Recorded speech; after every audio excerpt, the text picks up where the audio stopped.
I hope that through this series of videos you've really been able to grasp that mindfulness is something that A, can be beneficial, and B, can be really, really easy to implement. We all have moments where we have that busy mind or the inner game going on, and the more we can just take a moment to press pause and really just concentrate on what's going on around us, what's going on with our breathing, what's happening on a physiological level, we can start to have impact on it. And of course, you've probably noticed that this actually ties in a little bit with self-awareness and emotional intelligence, regulating our emotions, that sort of thing. So it's a really handy toolkit to master. And of course, it's free. It's available to everybody at any time. So it really does have a lot going for it.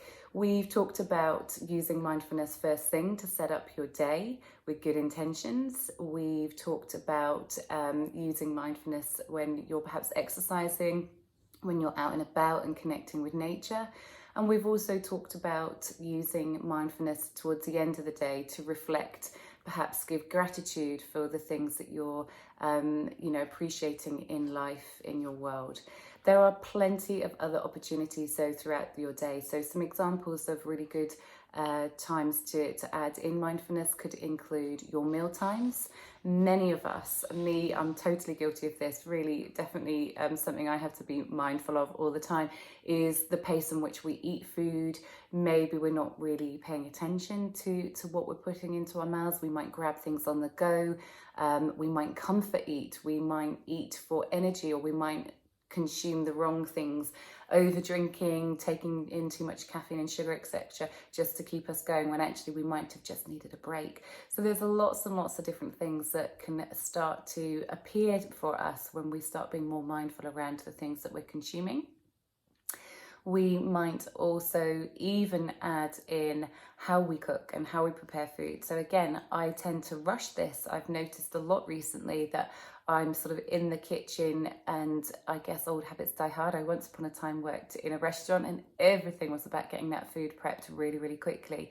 But actually I've lost the enjoyment of cooking when I do it like that. So just slowing the pace down, because there's absolutely no reason to rush cooking, unless obviously you're that hungry that you definitely need to get some food in. So if that is the case, then even having a little snack before, like some nuts or olives before or whilst you're preparing food, might just help things.